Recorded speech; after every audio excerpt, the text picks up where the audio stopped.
ምትኬ ክፍል 9 ደራሲ ሂላ ተራኪ ኢልሃም ፈሪድ። አሚን ቲዩብን ሰብስክራይብ፣ ላይክ እንዲሁም ሼር በማድረግ ቤተሰብ ይሁኑ። ወደ ታሪኩ ከተቀመጥኩበት ሳልነሳ ሰዓቱ መሸ። ፌቨንም ቀረች። በመሃል ብሩክ ደውሎ ያለሁበትን ጠየቀኝና መጣሁ ብሎ ስልኩ ተዘጋ። ብሩክ አልቆየም፣ ቤት መጣ። እማማን አናግሮ ስሞታ ሰምቶ ወደ እኔ መጣ። እንዲሰማ ባልፈልግም ያለውን ነገር ሲጠይቀኝ ምንም ሳልደብቅ ነገርኩት። በጣም ተበሳጨ። እሱን አረጋግቼ በዛ ሁኔታ ፌቨንን እንዲያገኛት ስላልፈለኩኝ ወደ ቤት ይዤው ሄድኩኝ። እኔ በልቤ ለፌቨን ወጥመድ ማዘጋጀቴ ማሰብ ጀመርኩኝ። መውጠንጠን ያስኩኝ። ብቻ ግን በየቀኑ እማማን መጎብኘት እንዳለብን ወስኛለሁ። ለብሩኬም ይህንኑ አስረግጬ ነግሬዋለሁ። ጠዋት ቤት ሄደን የሚበሉትን ለሰራተኛዋ ነግረን ደግሞ ከቻለን ምሳ ሰዓት በአካል ሄደን ካልሆነ በስልክ ማታ ግን በአካል የመጎብኘት ውሳኔ ወሰንኩኝ። ብሩኬም ተስማምቶበታል። ለሰራተኛዋ ደውዬ በፍጹም መናደዳችንን እንዳትነግራት አስጠንቅቄ አዘጋሁኝ። በተነጋገርነው መሰረት በየቀኑ እየሄድን ሁኔታውን ማየት ጀመርን። ከሀሳቤ ጋር ታግዬ እንደምንም አንድ ወጥመድ አዘጋጀውን። እሱን እማማ እውነቱን እንዲያውቁ የሚያደርግ ማንም ሳያውቅ ለጥሩ ነገር ቢሆንም ተንኮሌን ለብቻ አስቤ ራሴን አዘጋጅቼ ነገሮችን ማስተካከል ስላለብኝ ዝም ብዬ ወጥመዴን ዘረጋው። የኔ ልጅ ፌቨን፣ እንደው ወደ መጸዳጃ ቤት መሄድ ፈለኩ። እስቲ ውሰጂ። እሺ፣ ግን ሰሞኑን መመላለስ አበዙ እማማ። እየመሞት ነው እንዴ? አይደለም። ምን ነው ሰለችሽ እንዴ ልጅ? አረ መሞት መስሎኝ። አረጋሽ፣ አንቺ አረጋሽ። አቤት። ነይ እማማ መጸዳጃ እንውሰዳችሁ። እማማን ወስደው ሲመለሱ ፌቨን እሳት ጎርሳ እሳት ለብሳ አረጋሽ ጋር ሄደች። ከዛ ቆይ እኔ የምለው ለዚሽ ሞት እምቢ አሮጊት ምግብ አታብዣ አላልኩሽም ነበር? ምን ይሻልሻል? ራበኝ ሲሉ አንጀቴ ያልችላለኝ። ምን አባቴ ላድርግ? በእንጃቸው ገንዘብ እንዴት ልከልክላቸው? እሱን አልጠየቅኩሽም። ወያት ሞት ወያድን። እኔ ምን እንዳለብኝ ሽባ ማገላበጠው? ተይ እንጂ ጡር አለው እየወደዱሽ ከሁሉ አስበልጠው። ኧረ ተይ ግፍ ነው ወልደሽም። አይመለከትሽም። ከዚህ በኋላ በቀን አንዴ ብቻ ስጫቸው። እሱም ሲበዛባቸው ነው። ካለው ነገር ከዚህ ቤት ነው ማባረሽ። ካልሸሺ ደግሞ ሌላው በየቀኑ ልብስ እየቀየርሽ ጥሩ ለመምሰል አትጣሪ። በሳምንት ከተቀየረላቸው በቂ ነው። ረስቸው። ነገ እንግዳ አለብኝ። እኛ አሮጊት ሲያንቋርሩ እንዳልሰማ። አንቺ ደግሞ ደህና ነገር ሰርተሽ ጠብቂ። እራት ነው ደግሞ የጋበዝኩት። ሌላው እኔ ነኝ የቤቷ ባለቤት። እሺ ፌቨን። የብሩክን እናት እንደጠመደች እንደሰለቸች ናት። ዓላማዋ ሳይሞቱ ጠርቀም ያለ ሀብት በልጇ ምክንያት ማግኘት ነው። የበዛ አስመሳይ ናት። ለራሷ እጅግ ጥሩና የተመጣጠነ ነገር ስትመገብ፣ ለእናቱ ግን ሁሌም ሩዝ፣ ያውም በቀን አንድ ጊዜ ትንሽ ብቻ ነው እንዲቀርብ የምታዛው። ለምን ሩዝ ስትባል ሆድ ያደርቃል ነው መልሷ። አምሽታ ትመጣለች። በሚሰጣት ብር በየመሸታ ቤቱ ስትዘል አምሽታ ከዛ ትገባለች። ወዳጇ በስቷል። አሁን ፌቨን ሁሉም ይፈልጓታል። ምክንያታቸው ደግሞ ገንዘብ ነው። የብሩክ ገንዘብ፣ የእማማ ማስታመሚያ ገንዘብ፣ የለፋችበት ገንዘብ። እማማ ድጋሚ ረሃብ ሲጠናባቸው ፌቨንን ጠርተው ሲጠይቋት መልሷ አስቤዛ እንዳለቀና ብሌን ብር እንዳልሰጠቻት፣ ሲጠይቃትም ብር እንደሌላት እንደነገረቻት ነገረቻቸው። መልሰው በብሌን አቂሙ ይበልጥ ጠሏት። ፌቨን እማማን ሳይሞቱ መግባባትና ደህና ገንዘብ መቀበል እንዳለባት ከራሷ ተማክራ ከወሰነች በኋላ አንድ ቀን ማታ ተከፍታ የሰለቻት መስላ እማማ ክፍል ገባች። ደህና መሹ እናቴ። ደህና። ምነው ልጄ ፊትሽ ገረጣ? አመመሽ እንዴ? አይ እንደው የሆነ ነገር አሳስቦኝ ነው። ምንድነው ልጄ? እስኪ ንገሪኝ። የተፈጠረ ነገር አለ እንዴ? የለም። እንደው እቺ ብሩክ ሚስት ነገረ ስራው አሳሰበኝ። በዚህ ሁኔታ ወደፊት ምን እንደምታረገኝ እያሳሰበኝ ነው። እሱስ ልክ ነሽ። እኔንስ መች በደንብ ያዘችኝ። እንደው ፌቨን ምን አድርጌ ልጄን ከዚህ ችርግማናም ላድነው? አይ እናቴ፣ እሱማ አንዴ ተይዟል እኮ። አያድርገውና እርሶ አንድ ነገር ቢሆኑ ማን ልጄን ዞር ብሎ ያይልኛል? አሁንም በእርሶ በርታት ነው ቤቱን የሰጡኝ። እኔ ደግሞ የምሰራው ከእጅ ወደ አፍ። እሱ አስጨነቀኝ። እሱማ እኮ ልክ ነው። ያቺ መሰሪ የሰው ልጅ ታሳድግ እንጂ መቼ ራሷን ትፈልጋለች? ታዲያ ምን ተሻለ? እንደው አንድ ቋሚ ሆነ የራሴ ትንሽ ንግድ ብጀምር ብዬ እያሰብኩ ነው። ቆይ ዝም በይ፣ እኔ አስተካክለዋለሁ፣ አታስቢ። በእኔ ታየው፣ ለልጄ ልጅማ አላንስም። እኔም በረሃብ የቀጣችኝ ለአንቺማ ምን አገባት? አሁን ሁሉም ነገር በምፈልገው መንገድ እየሄደ ነው። ከማማ ጉዳይ ውጪ ሁሉም ሰላም ነው። ፌቨንን የሚከታተልልኝ ሰው ብሩክ ሳያውቅ ልኬባታለሁ። ለዚህ ደግሞ ቤትዬ ተባብራኛለች። እቤት በግሩም እርዳታ አስፈላጊ የሆኑ ቦታዎችን ማለትም እማማና ፌቨን መኝታ ቤት፣ ማድ ቤትና ሳሎን የድምፅ መቅጃ አስቀምጠናል። ብሩኬ ለፌቨን የገዛው ቤት በእኔ ስም መሆኑን ሰሞኑን ነግሮኛል። ሳልፈልግ ተንኮልን እየተለማመድኩ ነው። ፍቅሬን ከኔ መንጠቅ አይቻልም። እሷ ግን ለዘላለም ከቤቴ ያስወጣታለሁ። በቅርቡ በባዶ እጇ ብቻዋን ሰዳታለሁ። የምወዳቸውን ሊነካ ወይም ሊቀማኝ ባሰበ ሰው ላይ የመጥፎነት ጥግን አሳየዋለሁ። እማማ ከታመሙ ወራት ተቆጥረዋል። አዲስ ዓመት እየቀረበ ነው። አንድ እቅድ አሰብኩኝ። ብሩክን ማሳመን አለብኝ። ብሩኬ፣ አንድ ነገር ላማክረህ ነበር። ምንድን ነው? ምን ልበለው? መጥፎ ሴት ናት ይለኝ ይሆን? መጥፎ ግን አይደለሁም። ቤቴን፣ ፍቅሬን፣ ትዳሬን እያዳንኩ ነው። አይኔ እያየ ለሌላ አሳልፌ ላለመስጠት እየተማጎትኩ ነው። ጦርነቱ በሰላም እየተዋጋው ነው። የፍቅር ጦርነት ለፍቅር ሲባል የሚደረግ ትግል። የፍቅር መሞት፣ የፍቅር መግደል ኃጢአት አይደለም። ከሆነም ደግሜ ልግደለው፣ ደጋግሜ ልሆን ይችላል። የሚወዱትን ማጣት ህመሙን አውቀዋለሁ። ላለመማረክ የቻልኩትን ሁሉ ከፍላለሁ። በሀሳብ ሆኜ ከብሩኬ ጋር ማውራት ረሳው። እናቴ ቴትሽ አለው ምን መሰለህ፣ የፌቨን ነገር አሳስቦኝ ነው። ለአንድ ነገር ላሳይ ብዬ ሲከታተላት የነበረውን ሰው የላከልኝን ፎቶ አሳየሁት። በየጭፈራ ቤቱ፣ ጫት ቤትና የተለያዩ መዝናኛዎች የተነሱ ናቸው። በመቀጠል ቤት ስታወራ በተለያየ ጊዜ ሪከርድ የተደረገ ድምፅ አሰማሁት። አሁን ብሩኬ እንደ እብድ አደረገው። በተለይ ከአንድ ሰው ጋር ያደረገችው የስልክ ንግግር በጣም አበሳጨው። እናቱ ሳይሞቱ ገና ነገር መያዝ እንደምታስብ ደግሞ ማማን መንከባከብ እጅግ እንዳስጠላት የገቢ ምንጯ ስለሆኑ ብቻ አብራቸው እንዳለች ነበረ ስታወራ የነበረው። ወይኔ ዞሮ ምን እንደማስብ ጠየቀኝ። ለማማ ሁሉንም ማሰማት። ከዛ በፊት ግን ቤቱን ቀምተን ልጁን እንድትሰጠን በፍርድ ቤት እንዲጠይቃት አሳመንኩት። ለነገሩ ቤቱ በእኔ ስም ስለሆነ የፈለኩትን የማድረግ መብት ስለነበረኝ ብሩክ አልተቃወመኝም። ከተከራየንበት ለቀን እዛ መግባት እንዳለብን ነገርኩት። ተስማማ። ቀጥታ ለፌቨን ደወልኩላት። ላውራት እንደምፈልግ ነገርኳት። ቤት መጣች። እንዴት ነሽ ፌቨን? ቡና ይፈላ? ፈጣሪ ይመስገን አያስፈልግም። ይልቅ እቸኩላለሁ። እማማ ብቻቸውን ናቸው። እምትይኝም በይኝና ልሂድ። ለነገሩ እኔም አልቆይም። ይኸውልሽ ወጪ በጣም እየበዛብን ነው። 3 ቤት ነው የምናስተዳድረው። አንቺም ታውቂያለሽ። ይህ ሁሉ ብሩኬ ላይ ነው ጫናው። አንቺም ማማ ጋር ስለሆንሽ አንቺ የነበርሽበትን ቤት እኛ መግባት አለብን። በዚህ ደግሞ ውሳኔ ላይ ስለደረስን ያለሽን ዕቃ ሰሞኑን አውጪ። እዚህ የተዋዋልነው ከሳምንት በኋላ ያልቃል። ምን ማለት ነው? እድሜ ልኬን እዛ መኖር የምችል ይመስልሻል? እሳቸው ቢሞቱስ የት ልገባ ነው? አይዞሽ፣ ፈጣሪ ይፈታዋል። ከሞቱ እንቀያየራለን አይሻልም? ብሩክ ያውቃል፣ እማማስ ያውቃሉ? ፌቨን፣ ብሩክ ያውቃል፣ እማማ ግን ማወቅ ባለባቸው ሰዓት ያውቃሉ። አሁን በዚህ 3 ቀን ውስጥ የቀረሽን ዕቃ አውጪ። ሌላ ጥያቄ ከሌለሽ ጨርሻለሁ። ፌቨን ምንም መልስ ሳትሰጥ ተነስታ ወጣች። አሁን ለማማ እንደምትነግራቸው እርግማን እንደሚያወርዱ አልተጠራጠርኩም። ቢሆንም ሲገባቸው ይቅርታ ይጠይቃሉ። ፈጣሪ ይርዳኝ እንጂ። ፌቨን ብሌን የነገረቻትን ነገር አምና መቀበል አቃታት። ቤቱ በሱማን ስለመሰላት ተንኮል መሸረብ እንዳለባት እያሰበች ወደ ቤት ተመልሳ ሄደች። እማማን የተፈጠረውን ሁሉ ነግራ እንዲተባበሯት በማድረግ እቅዷን ማሳካት እንዳለባት እያሰበች ነው።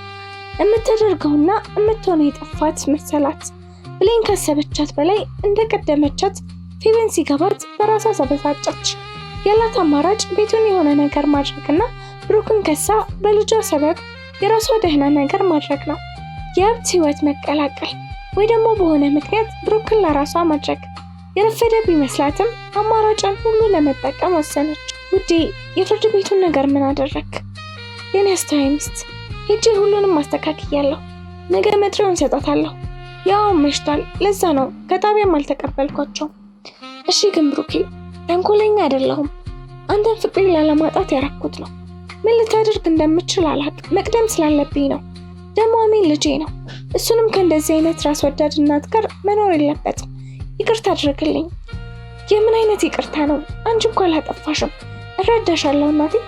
አንቺ ህይወት ሰጥተሽኛል። ሁሉ ነገሬን አስተካክለሻል። እወድሻለሁ። ደስተኛ ቤተሰብ እንሆናለን። ብዙ ልጆችና የልጅ ልጆች ይኖሩናል። እስኪ ልቀፍሽ።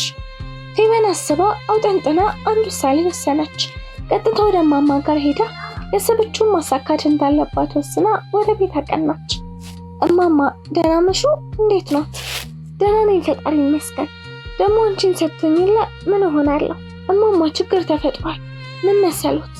ምንድነው የሌለች? ብሩኬ ምን አገኘው? እሱ ምን ይሆናል? እኔ ነኝ እንጂ። አንቺ ደግሞ ምን ገጠመሽ? አበባ አታስጨንቂ፣ ንገሪኝ እንጂ። እማማ ያቺ ኬሲ ሚስቱ ቀድማኝ ሄዳለች። ብሩክ ገዝቶ ከሰጠኝ ቤት እንዴት አድርጋ እንዳሳመነችው አላውቅም። ይኸው አውጥታ እንደቃጣለች። ብሩክም እንደሚያውቅና እንደተስማማ ነገረች። ታዲያ አሁን ምን ማድረግ እንዳለብኝ ነው ግራ ይገባኝ። ቆይ የቱ በማን ስም ነው ፌበን?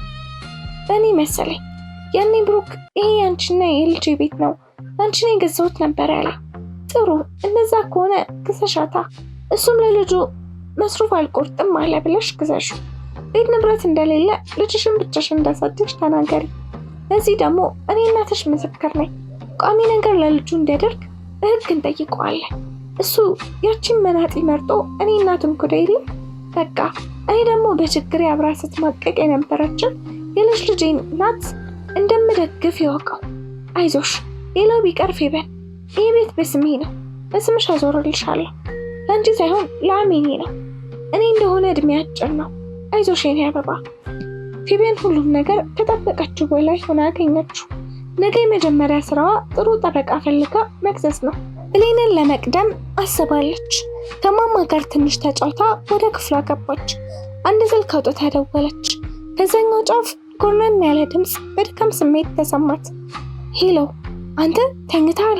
እኔ ስንት መከራ ገጥሞኛል። ምንድነው ሴትዮ? ወደ ገደለው ምን ተፈጠረ? አሮጊቷ አላሻለች እንዴ? እቅድሽ ተሳካ ወይስ አታሳኪው?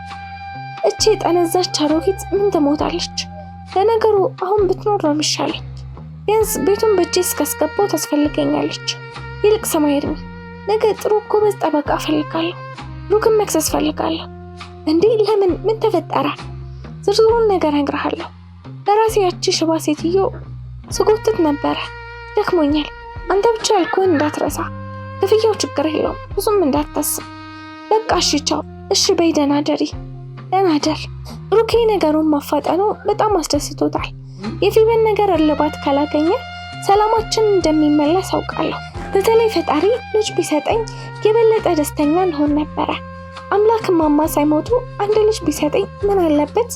ብሩኬ ለፌበን ደውሎ ጠዋት ቤት እንድትጠብቀው የትም ሳትሄድ በጣም እንደሚፈልጋት ነግሮ ቀጠሮ አስይዟታል። እኔ ደግሞ ከግሩም ጋር ቤት ያሉትን ዕቃ እናዘጋጃለን። ነገሩ ጥሩ እንደሚሆን አምኜ ተቀብያለሁ። ሰላም ዋላችሁ። እናቴ የት ናት? ፌበን ወጣች እንዲያረጋሽ። ሰላም ዋሉ ጋሽ ብሩክ። መኝታ ቤት ናቸው። በዛሬ ፌበንም እየጠበቀችት ነው። ብሩክ እናቱ ጋር ገባ። እናቱን ምን ሊሉት እንደሚችሉ ውስጡ አስቀድሞ ነግሮታል። ነገሩን ሁሉ ለእናቱ የሚነግርበት ቀን ገና መሆኑን ብሌን አስጠንቀቀዋለች። ለዛም ብሩክ እናቱን ምንም ቢሉት አዳምጦና ተረጋግቶ የመጣበትን ጨርሶ መመለስ እንዳለበት ራሱን አሳምኖ ነው ወደ ውስጥ የገባው። እንደፈራው አልቀረም። እናቱ የሰላምታውን መልስ ሳይሰጡት እርግማንና የስድብ ውርጅብኝ ወረዱበት። መጨረሻ የሰጡት ማስጠንቀቂያ ግን አስደነገጠው። ሰማኛለህ? አንተ ያቺ የተረገመችና ስርዓት አልባ መተተኛ መርጣ የምስኪኗን ቤት ነጥቀሃል። አልመለስ ካልክ ግን በስሜ የሰጠኸኝን ቤት በፌበን ስም አዞረዋለሁ። ሰማኸኝ ያልኩት? እማ ይምርሽ ነው? ቆይ ምን እያሰብሽ ነው? እኔ እኮ ልጅሽ ነኝ። ብሌን ደግሞ የኔ ሚስት። እውነቱ እስኪገባሽ እባክሽ ምንም እንዳታደርጊ። ደግሞ ቤቴ የአባቴ ስጦታ ነው፣ የስሙ መጠሪያ። አባቴ ከየት አመጣው? የኔ ቤተሰቦቼ ንብረት ነው። እማ ክፉ ቢሆንም ላንቺ፣ ለኔ ግን አባቴ ነው። ደግሞ እሱ ሰርቶ ጨመረበት። እማ አሁን የመጨረሻ ቃል ልንገርሽ። እኔ ልጄን አሜንን ሜዳ ላይ አልጥልም። የኔ ልጅ ደሜ ነው። ግን ፌበንን ከአይምሮሽ አውጪ። መቼም ከኔ ምንም አታገኝም። ጥሩ በርታ። ለነገሩ የአባቴ ልጅ አይደለ? እሱ እኔን እንዲያደል ያደረገው። በቃሽማ፣ ከዚህ በላይ ቸኩላለሁ። አሁን መሄድ አለብኝ። ብሩክ ቀጥታ ወደ ሳሎን ሄዶ ፌቨንን አስጠርቶ መጥሪያውን ሰጣት። ምንድን ነው? አንብቢያ፣ የፍርድ ቤት መጥሪያ ነው። መጥሪያ? የምን መጥሪያ? በድንጋጤ አንብባ ቀና ብላ አየችው። ልጄን ልትነጥቀኝ ነው? ቆይ ምን እያሰብክ ነው? ምናልባት ሀሳብሽን ቀድሜሽ ይሆናል። ደግሞ ልቀማሽ ሳይሆን ተገቢውን እንክብካቤ ልሰጠው ነው። የመጀመሪያ ቀን ያልሽውን ላሳካልሽ። መልካም ቀን፣ በቀጠሮ እንዳትቀሪ። ብሩኬ ቤት ደርሶ እስኪመጣ እኛም የቤቱን ዕቃ በአንድ አስተካክለን መኪና ላይ እየጫነን መጣ። የተከራየነውን ለቀን ፌቨን ወደ ነበረችበት ቤት ገባን። በቃ ቤቱ ሞቅ ሞቅ ማድረግ ጀመረ። የመጀመሪያው ፈተና በተገቢው ሁኔታ አልፈነዋል። ብቻ ፈጣሪ ሁሉም መልካም ያርግልኝ። ብሩኬ የተፈጠረውን ሲነግረኝና እናቱ ስለ ቤቱ ያሰቡትን ሲነግረኝ ነገሮች መፍጠን እንዳለባቸው ገባኝ። ስለዚህ ነገ እናቱ የፌቨንን ሙሉ የድምጽ ቅጂ መስማት እንዳለባቸው ለብሩኬ ነገርኩት። ብሩኬ ግን ትንሽ ቀን እንድንታገዝ ነገረኝ። ደስ ባይለኝም በሀሳቡ ተስማማው። ፌቨን ሀሳቧ ሁሉ ስለተቀደመች ያላት የመጨረሻ አማራጭ ዛሬ ነገ ሳትል እማማ ቤቱን በስሟ እንዲያዞሩላት ማፍጠን እንዳለባት ስላመነች መጥሪያውን ለማማ ነበረችላቸው። ቀጥላም እያለቀሰች አዩ ማማ፣ እኔ ምንም ስለሌለኝ ልጄን ሊነጥቀኝ በእንጀራ እናት ሊያሳድግ ነው። ቆይ ለምን ልጄን መንጠቅ ፈለገ? በቃ በድህነቴ ልጄን ላጣው ነው? የወላድ መሃን ሆንኩ ማለት ነው? አይ አምላክ ሆይ ምን በደልኩ? አይዞሽ አታልቅሺ። ቤቱን በስምሽ ለማዞር ምን እንደሚያስፈልግ አሁን አጣሪ። ከዛ ሂደቱን እንጀምረዋለን። አይዞሽ። መቼ ነው ግን ቀጠሮ? ከ15 ቀን በኋላ ነው ማማ። ደግሞ እርሶስ? እኔ ምን ለልጄ ልጅ ነው። መቼም ጥለሽ አትይኝም አይደል? እርሱን እንዴት ብዬ እናቴ ኖት እኮ። በቃ ሰው ጋር ደዋውቄ ላጣራ። በቃ ሂጂ የኔ ልጅ፣ አይዞሽን ያለው። ፌቨን ከቤት ወጥታ ቀጥታ ማታ የደወለችው ሰው ጋር ሄደች። የሀሳብ ለውጥ እንዳለና ቤት በስሟ ለማዞር የሚያስፈልጉ ነገሮች እንዳሉ አጣርቶ ዛሬውኑ እንዲያሳውቃት አስጠነቅቃ ነገረችው። ሲቀጥል ቀጥታ ወደ አንድ ባር ሄደች። መጠጣት እንዳለባት ተሰምቷት መረጋጋት ትፈልጋለች። ቀጥታ ወደዛው ሄዳ የምትፈልገውን መጠጥ አዛ ብቻዋን በንዴት ቶሎ ቶሎ መጠጣት ጀመረች። ንዴቷን በብርጭቆ ውስጥ ደብቃ ሴራዋን አጠንጥና ነገውኑ ስሙን ማዞር መጀመር እንዳለባት ወስና ቀጥታ ወደ ቤት አመራች። በቀጠሮ ቀኗ ልጇን ለራሷ ለማስቀረትና ብሩክን ለመክሰስ የግድ በስሟ ቋሚ ንብረት ሊኖር እንደሚገባ ታውቃለች። ፌቨን ያልገባት ግን መጥፎ ባህሪዋ የስንት ተጠቂ መሆኗ ልጇን ሊያሳጣት እንደሚችል አልጠረጠረችም። እማማም ቢሆኑ እውነትን ሲያውቁ ፊታቸውን እንደሚያዞሩባት ከቶ አልገባትም። ሌላው ደግሞ ብሩክ ቤቱን በእናቱ ስም ቢያረገውም ሙሉ ወራሽ እሱ ብቻ መሆኑንና ምንም ንብረት ተጋሪ ያለመኖሩ ማንም ይገባኛል ቢል ተቀባይነት እንደሌለው ገና ያኔ በደህናው ሰዓት እናቱን ማስፈረሙን አታውቅም። በእርግጥ ብሩክ ይህን አስቦ ሳይሆን ምናልባት ከእናቱ ወገን አንድ ሰው ቢመጣ አባቱ የለፋበትን የአባቱን ትዝታ ያለበትን ቤት ሜዳ ላይ መበተን ስላልፈለገ ነበረ። ደግሞም በእናቱ ስም ያደረገው ለእናቱ ላሳለፈችው ችግር በቂ ካሳ ባይሆንም የተነጠቀችውን ነገር እንደተመለሰላት እንድታስብ ነበረ። ታዲያ ብሩኬ ወራሽነቱን ሲያረጋግጥ እናቱ ልብ ብለው ሳይሰሙት ነግሯቸው ነበረ። በሰዓቱ ሁሉም ደስታ በልጃቸው መመለስና በሰርጉ ላይ ስለነበር ከቆመም አልቆጠሩትም። ፈጣሪ የብሩክን መመለስና የብሌንን የዋህነት ተመልክቶ ቀድሞ ነገሮችን ያስተካከለ ይመስላል። ዛሬ ፌቨን ለማማ በጠዋት ቁርስ አስቀርባ አብራቸው በልታ ወደ ፍርድ ቤት እንደሚሄዱ ነግራና አሳምና ተያይዘው ወጡ። ሃሎ ወይዘሮ ብሌን። እማማና ፌቨን ወደ ፍርድ ቤት ወጡ። ለምን? ምን ተፈጠረ? እንጃ ብቻ ፈጥነው ነው ቤቱን በስሜ ማድረግ አለብኝ ስትል ነው የሰማሁት። ምን? የምን ቤት? እሺ በቃ አመሰግናለሁ። ለኔ ታዩ። ቻው። ለኔ መደወልሽም ማንም እንዳያውቅ። ደህና ዋይ። እሺ ፌቨን፣ ምን እያሰብሽ ይሆን? መንገዱን ስዘጋብሽ መቼም በዚህ እንደምትቀድሚኝ አልፈቅድልሽም። መጀመሪያ ብሩክ ይወቅ። ሄሌን ፍቅሬስ ነህ? እናቴ ስራ ነኝ። ምን ነው የተፈጠረ ነገር አለ እንዴ? አዎ ትልቅ ችግር ተፈጥሯል ብሩኬ። ምን ነው? ምን ሆንሽብኝ? ልምጣ? የት ነሽ? እኔ ምንም አልሆንኩም። ይልቅ እናቴ ለፌቨን በስሟ ቤቱን ሊያዞሩላት ነው። ምን ትጠብቃለህ? የሆነ ነገር አድርግ። ወይ ብሌንዬ፣ የኔ እናት ለዚህ ነው እንዴ? እኔ ደግሞ ምን ሆንሽብኝ ብዬ ታያቸው፣ የትም አይደርሱም። ምን ማለት ነው? አሁን ፍርድ ቤት እየሄዱ ነው። አስቁማቸው ወይም ላስቁማቸው? እናት በጭራሽ ጣልቃ እንዳትገቢ በቃ ታያቸው እምልሽን ስሚ። በንዴት ጮኩበትና ስልኩን ዘጋሁት። ምን እየተፈጠረ እንደሆነ ግራ ገባኝ። ነገሮች ከቁጥጥሬ ውጭ ሆኖብኝ ብሩክን ማመን ወይ መጠርጠር የሚል ሀሳብ በጭንቅላቴ ደጋግሞ አቃጨለ። ለምን ይህን ያክል አልደነገጥ? ወይስ ቀድሞ የፈለገው ነገር ነው? ለምን ጣልቃ ትግቢ አለኝ? ለምን ስናገረው ዝም አለ? በቃ ነገሮች ተገለባበጡብኝ። እማረገው ቢቸግረኝ ለቤትዬ ደውዬ የተፈጠረውን ነገርኳት። እሷም ግራ ገብቷት መረጋጋት እንዳለብኝ ብቻ ነገረች። እኔ ግን እንኳን ልረጋጋ የብሩክ ሀሳብ ጭንቅላቴን አዞረኝ። በዛ ላይ ብሩክ ዛሬ እንደሚያመሽ ነግሮኛል። በቃ ራሴን አመመኝ። ለእናቴ ደውዬ ለነግራት አስቤ ምን እንደምላት ግራ ገብቶኝ ተውኩት። በቃ ግራ ግብት አለኝ። ነገሮች ዞሩብኝ። በቃ ያለውን ነገር መቋቋም ቢያቅተኝ ብሩኬን መጠበቁ ብቻ የተሻለ አማራጭ እንዳለው አመንኩኝ። እማማ አሁን የሚያስፈልገውን ነገር ዛሬ እንጀምራለን። ከዛ ወረቀቶቹ እርሶ ጋር ነው አይደል ያሉት? እሱን ይዘን አስፈላጊውን ፎርም እንሞላለን። ያቺ ኬሲ ሳሰማ በዚህ 2 ቀን ውስጥ ሁሉንም እንጨርሰዋለን አይሻልም? ብሰማ ምን እንዳታመጣ አንቺ ብቻ ለልጅሽ ስትይ ቶሎ በይ። ሌላው ትርፍ ነው። ፌቨን የሚያስፈልጋትን ነገሮችና የሚሟሉ ፎርሞችን ከጨረሰች በኋላ የተቀረውን የቤቱን ማስረጃ ጠዋት ይዛ እንድትወጣ ተነግሯት ከማማ ጋር ተያይዘው ወጡ። ነገሮች እንደፈጠኑላት ፍርድ ቤት የምታቀውሰው በመኖሩ ነገሩን በማፋጠን ነበረ። ነገ አስፈላጊውን ማስረጃ ካቀረበች ወዲያው እንደሚያዞርላት ነግሯት በድል አድራጊነት ነው ወደ ቤት የተመለሰችው። እማማን ቤት ካስገባች በኋላ ምሳ ውጭ እንደምትበላ ተናግራ ወጣች። ገና በቀኑ ምሳ አብረው በልተው ወደ ባር በመሄድ ለድላችን በማለት ብርጭቆ አጋጩ። ከመጠን በላይ አስጋኩ፣ ተነጠሱ። ክፍል 10 ይቀጥላል።